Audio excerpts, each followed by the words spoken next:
On the journey from Mecca to Iraq, Imam Hussain alayhi salam and his companions stopped at a lot of places. The Imam says to him, "What of the people of Kufa?" And al-Razzaq very pointedly said, "The people's hearts are with you, but their swords are against you." And the Imam said, "Wallah, you are truthful.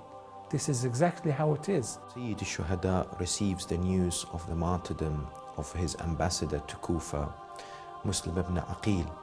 In Al-Aqaba, Imam Hussain alayhi salam had a vision. In the vision, he saw himself being torn apart by fierce dogs. He told this vision to his companions, and some of them said, "Maybe we should turn back. You've heard now what's happened in Kufa. I don't think that we should go there." The Imam said, "No, I am not unfamiliar with these people. I know what has happened there in the past, but Allah's will shall never be overruled." The Imam decided to ascend the horses and carry on with his journey. Al-Hur's men prevented him. He then put his hand on the reins of Imam Hussein's horse to restrain it from going there. At which point Imam Hussain says, "May your mother weep for you."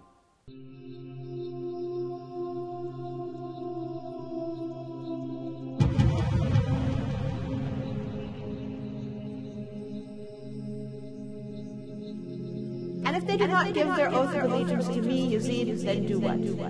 Cut off your head and send it to me in Damascus. Written in blood. إن الحسين يشهد أن لا إله إلا الله وحده لا شريك له وأن محمدا عبده ورسوله. Hussain bears witness that there is no Lord except Allah. He is one, he has no partner. Conserved by faith. I have kept one for your father, Al-Hussein, where he is much, much more thirsty than you.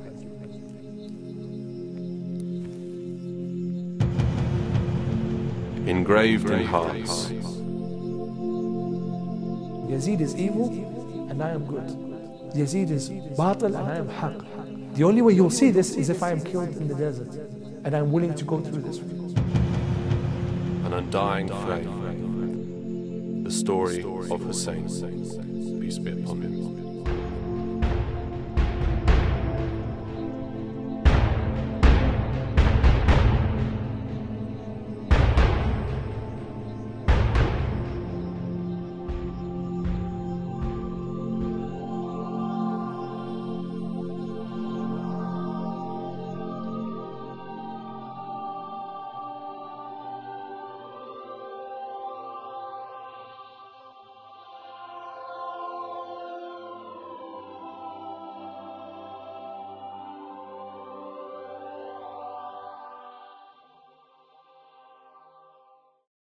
Imam Hussain alayhi salam rode on.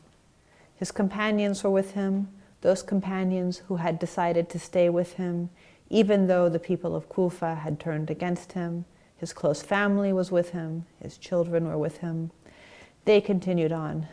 Flanking them was Al-Hurr al-Riyahi and his army of 1,000 men, and they had been charged with not allowing Imam Hussain alayhi salam to return to Medina, and Al-Hurr had been ordered to take Imam Hussain alayhi salam to Kufa. But what Imam alayhi salam did at places where they stopped, that he addressed the army of Al-Hurr. O people, Rasulullah sallallahu alayhi wa alihi wasallam has said, if you see an oppressive tyrant, and this tyrant is making lawful what Allah has made unlawful, and you do not do anything to change that tyrant's actions or words, Allah shall resurrect you with him on the day of judgment. What the Imam alayhi salam then tells and continues to inform the people who had gathered and the army of Al-Hurr, he reminds them who he was. He is the grandson of the Holy Prophet. He tells them about Yazid ibn Muawiyah, that he is a wrongdoer who practices wrong publicly.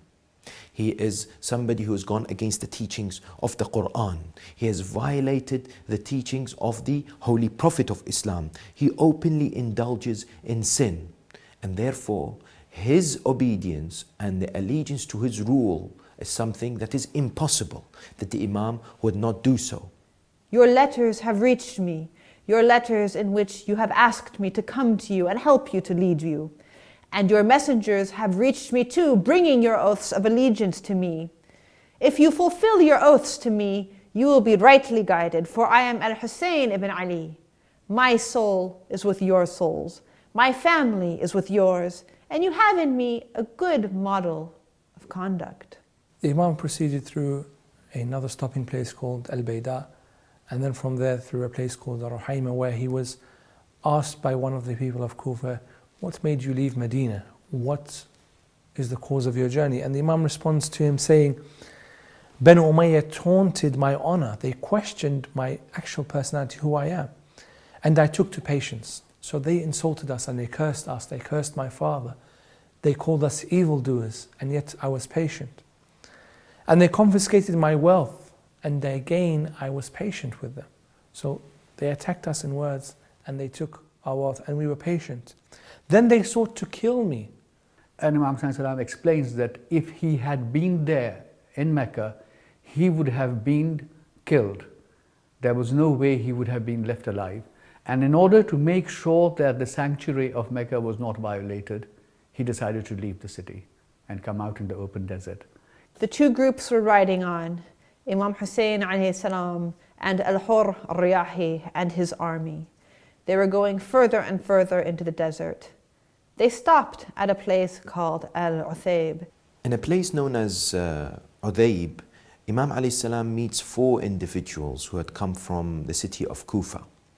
They give a full breakdown of the situation in Kufa, that the Ashraf of Kufa, people, the heads of tribes, had unfortunately turned against Imam al-Hussein, and that Ubaydullah ibn Ziyad was ruling using an iron fist, and that all the borders are sealed, people are afraid, and there is an army that's been assembled to fight Imam al-Hussein. These 4 men who were coming from Kufa had a guide to show them through the desert. And the guide, he pulled the Imam aside and he said, before I left Kufa, I saw there was a great mass of people outside. I asked, what are these people doing? And I was told they are being paraded around before they will be taken to fight al-Hussein ibn Ali. I'm worried about you. Don't fight these people. Come with me instead. I can take you into the mountains. These mountains have protected us from kings of old. And I can promise you within days you will have 20,000 fighters at your service. And then you can wait there until it becomes clear what you should do. The Imam said, may Allah reward you. But there is a covenant binding us between ourselves and the people of Kufa, and we cannot leave this course until Allah deals between us and them. Al-Hussein asked them about the public opinion. They said, prominent personalities have received great bribes. People's hearts are with you, while their swords are turned against you. They informed him of Qays ibn Musahar al-Sadawi having been killed. So he, peace be upon him, quoted the Quranic verse saying, of them is he who accomplished his vow, and of them is he who awaits. When the news of Qays's martyrdom reached Imam Hussain alayhi salam, he became very sad. It said that the tears rolled down his cheeks and he began to pray, Allahumma اجعل لنا ولشيعتنا منزلا كريما عندك واجمع بيننا وإياكم في مستقر رحمتك إنك على كل شيء قدير. O Allah, please make for us and for those who are following us, those who had given their lives following Ahlulbayt, an honorable place before you, and join us and them beneath your mercy. Truly you are powerful over all things. So the Imam proceeded through these various stopping points, and particularly near this area called Al-Qadisiyah, men came to speak to the Imam, but out of embarrassment they would not be able to join him. And so some of them offered wealth, offered money, offered horses, offered their servants, offered weapons, offered to go and bring people to help al-Hussein, but they were unwilling there and then to give up the life in this world to join al-Hussein. And that for each one of them, Imam said, I'm not in need of your soldiers. I am not in need of your servants. I'm in need of people, personalities. I'm in need of honest people who know their destiny, who know what is to happen. At Qasr Bani MAQTAL, was the next stage of his journey, and Imam Hussain saw a lance pierced into the ground near a tent. So he made inquiries as to who that person was, whose tent it was. And he was told that it was the tent belonging to Ubaydullah ibn Hur al-Ju'fi. He was a man who had fought alongside Muawiyah against Amir al-Mu'mineen in the Battle of Siffin. And hence the Imam ﷺ wanted to give him an opportunity to repent. And so what happened was that the messenger said to Ibn al-Hur that your master Imam al-Hussein is inviting you, is asking you to come and to meet him. He refused to join Imam Hussain. And his excuse was, he said, I'm carrying too much of deposits of my clients with me. I have to deliver it to them, and I can't join you. Ubaydullah says to him that, no, I am afraid of death. I have a family. I wish to remain. I do not wish to die and go and be with you. However, I have a horse. He's a very well-known horse. He's quite fast, and so will help you. This horse, for example, if you're running away from the battlefield. Imam says to him, we have no need for your horse.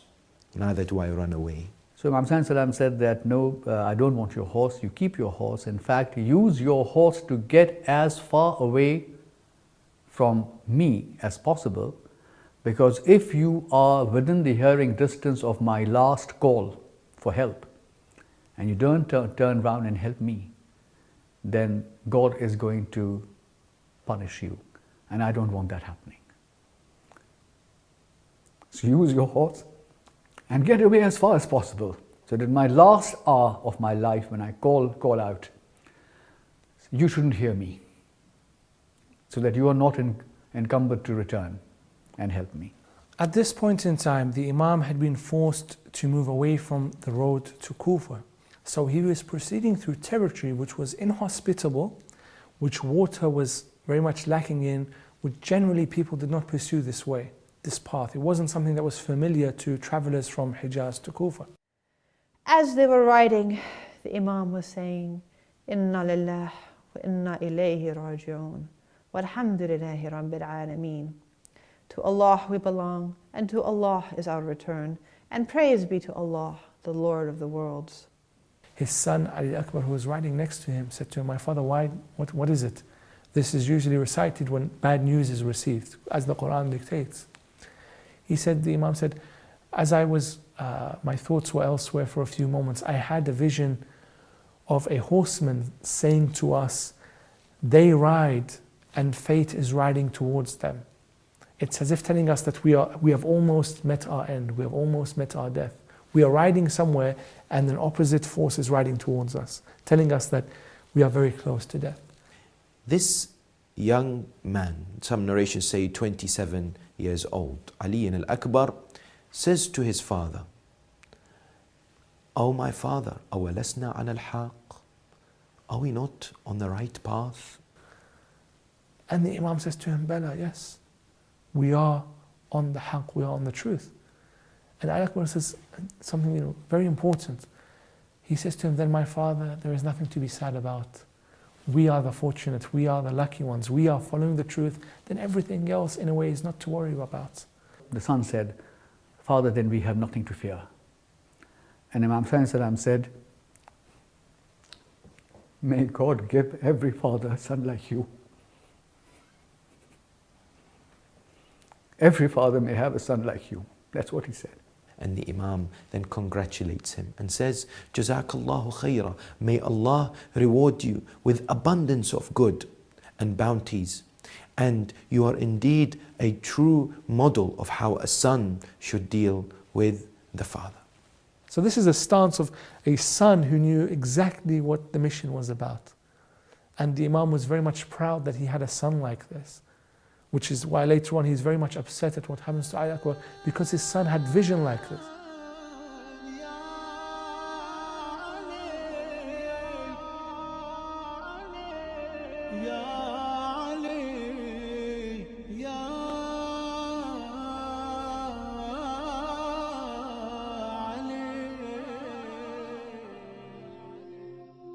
Al-Hussain kept marching till he arrived at Nineveh, There, an armed man riding a camel was seen coming in the direction.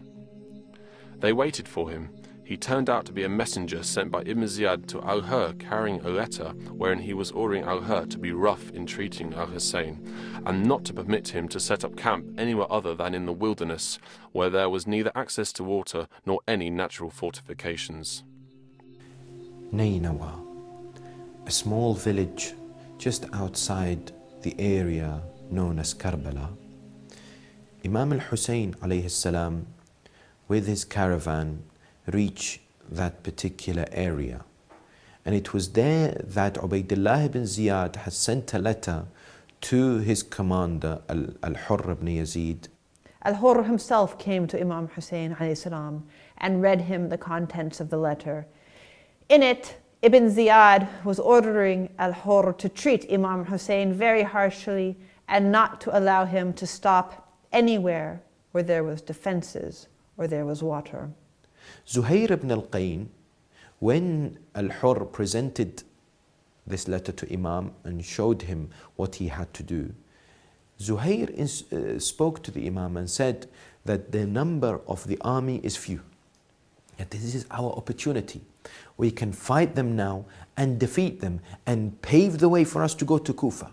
But notice how the Imam alayhi salam and his journey and his objective was peaceful. He did not wish to initiate and start the battle, and so therefore he did not accept this idea or initiative. And Zuhair says to the Imam, there is a place very much close to the Euphrates where we can defend ourselves very well. We have access to water and so on. And he motioned to go to this way. Al-Hurr prevented them. So the Imam for a second turned away from Al-Furat because Al-Hurr did not want the Imam to reach the water. So the Imam turned away and he reached a land that was very much flat but a small distance away from the Furat. The horse refused to move, according to the tradition, until several horses were changed. He made inquiries of that land and they said it was Ghadiriya, and they said Nainawa. And upon entering there, the Imam, as if by prior knowledge, had a feeling this was it. So he said to the people, what is these lands? They said, this is the stuff as well. He said, no, this is different. They said, it's part of the village of Ghadiriya. He said, is there another land? They said, this is part of the village of Nainawa you've passed through. He said, is there something else for this? This is different from those. And that's when one of the local people, the Arabs who owned the area, the lands there, said, we also call it Karbala. And then somebody said it was Karbala. And he said, this is the place of Karb wa Bala. And this is where my blood and those of my family will be shed. And this is where after this place will be, my members of my family will be taken as captives. Famously, Imam Salamullahi alayhi then spoke to the people and said to them, this is the place by which we set down. This is the place by which we will erect our tents. But importantly, this is the place where our blood will be shed. Our children will be imprisoned and our families will be taken as captives.